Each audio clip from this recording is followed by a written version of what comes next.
മികച്ച പോളിംഗ് ഉള്ള സമയത്തൊക്കെ UDF നല്ല വിജയം കൈവരിച്ചിട്ടുണ്ട്. അതായത് ഞങ്ങൾക്ക് റെക്കോർഡ് ഭൂരിപക്ഷമാണ് ഞങ്ങൾ തുടക്കം മുതൽ തന്നെ പറയുന്നത്. ആ ഒരു ഭൂരിപക്ഷത്തോടെ ഐക്യജനാധിപത്യ മുന്നണി അധികാരത്തിൽ വരും. അതിൻ്റെ ഒരു ശുഭലക്ഷണമാണ് ഇപ്പോൾ ഇന്നലെ കനത്ത പോളിംഗ് എല്ലായിടത്തും കണ്ടത്. പോളിംഗ് ബൂത്തുകളിലൊക്കെ ഞങ്ങളുടെ പ്രതിനിധികൾ അതുപോലെ പാർട്ടി ഓരോ മണ്ഡലങ്ങളിലും ഒക്കെ നിരീക്ഷിച്ചപ്പോൾ അവിടെയൊക്കെ തന്നെ ആളുകളുടെ റെസ്പോൺസ് UDF അനുകൂലമായിട്ടുള്ള ഒരു റെസ്പോൺസാണ് ഭൂരിപക്ഷം മണ്ഡലങ്ങളിൽ നിന്ന് കിട്ടിയത് എന്നൊക്കെ റിപ്പോർട്ട് ഞങ്ങൾക്കുണ്ട്. അപ്പോൾ അതൊരു ആശ്വാസത്തിലാണ് നമ്മളെല്ലാവരും ഉള്ളത്. ലീഗിന് കഴിഞ്ഞ തവണ കിട്ടിയതിനേക്കാളൊക്കെ നല്ലൊരു കൂടുതൽ സീറ്റ് ഞങ്ങൾക്ക് കിട്ടും. പരിപൂർണമായിട്ടും വന്നിട്ടില്ല. അതിൽ നിന്നാണ് കണ്ടുകൊണ്ടിരിക്കുന്നത് വരുള്ളൂ. മലപ്പുറം ജില്ലയിലെ മുഴുവൻ സീറ്റുകളും നേടുന്ന നേരത്തെ പറഞ്ഞിരുന്നു. ആ ഒരു സാഹചര്യമാണ് മലപ്പുറം ജില്ലാ ലീഗ് കമ്മിറ്റി UDF മലപ്പുറം ജില്ലാ കമ്മിറ്റിയൊക്കെ തന്നെ വലിയ ആത്മവിശ്വാസത്തിലാണ് 16 മണ്ഡലങ്ങളിലും UDF തന്നെ വിജയിക്കുന്നത്. അതുതന്നെയാണ് സാധ്യത. ഇപ്പോൾ നിങ്ങളൊക്കെ വിലയിരുത്തലും അതുതന്നെയാണ്.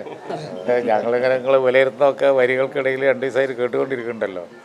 അപ്പോൾ ട്രെൻഡ് എല്ലാവരും വർത്തമാനം UDF അനുകൂലം തന്നെയാണ്. അപ്പോൾ UDF അധികാരത്തിൽ വരും എന്ന് തന്നെയാണ്. ഇപ്പോൾ ഇടതുപക്ഷ നേതാക്കന്മാരുടെ വർത്തമാനം കേട്ടാലും അത് മനസ്സിലാവും.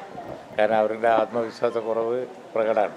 UDF അനുകൂലമായ ഒരു തരംഗം തന്നെ ഉണ്ട് എന്നാണ് ഞങ്ങളുടെ. അതുകൊണ്ടാണ് ഈ 100 സീറ്റ് എന്നൊക്കെ പറയുന്നത്. ആ തരംഗം ഉണ്ട് എന്നാണ്. ഉപമുഖ്യമന്ത്രി സ്ഥാനത്തെ ചൊല്ലി എല്ലാവരും കൂടി പറഞ്ഞത് നടത്തുന്ന ആവശ്യമില്ല.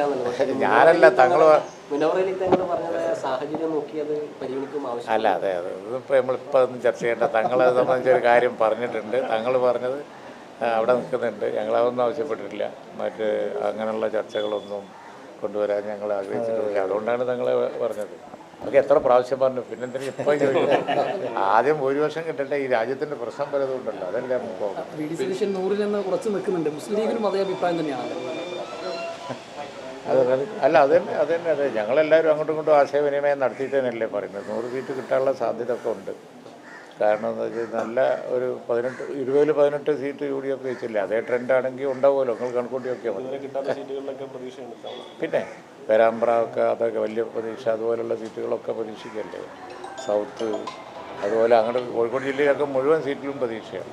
മലപ്പുറം ജില്ലയിൽ പിന്നെ പോട്ടെ. കഴിഞ്ഞ പഞ്ചായത്ത് തെരഞ്ഞെടുപ്പ് തന്നെ അവർക്ക് സീറ്റൊന്നും കിട്ടിയില്ല. തെരഞ്ഞെടുപ്പ് സമയത്ത് വെള്ളാപ്പള്ളി നടേശൻ പറഞ്ഞിട്ട് UDF വരില്ല, ഭരണ തുടർച്ചയാണെന്ന് പറയുന്നു. VD സതീശന്റെ അസഭ്യപരത്തിലുള്ള പരാമർശങ്ങൾക്ക് വരികയുണ്ടായി. ഇപ്പം നേരെ തിരിച്ചാണ് പറയുന്നത്. VD സതീശൻ മികച്ച നേതാവാണെന്നൊക്കെ ഒരു പരാമർശം അതൊക്കെ എന്തിന്റെ ഫലമായിട്ടാണെന്ന് തോന്നുന്നത്.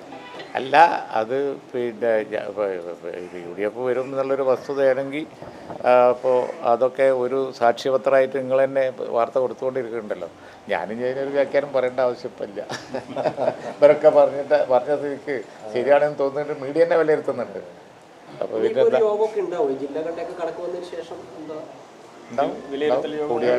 കൂടിയാലോചനകളുണ്ടാവും. UDFന്റെ കൂടിയാലോചന ഉണ്ടാവും.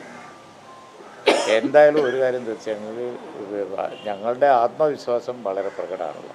സതീശൻ പറഞ്ഞ കണക്കിലേക്ക് തന്നെ എത്തും. അതുതന്നെയാണ് ഞങ്ങളുടെ ഒക്കെ തോന്നൽ.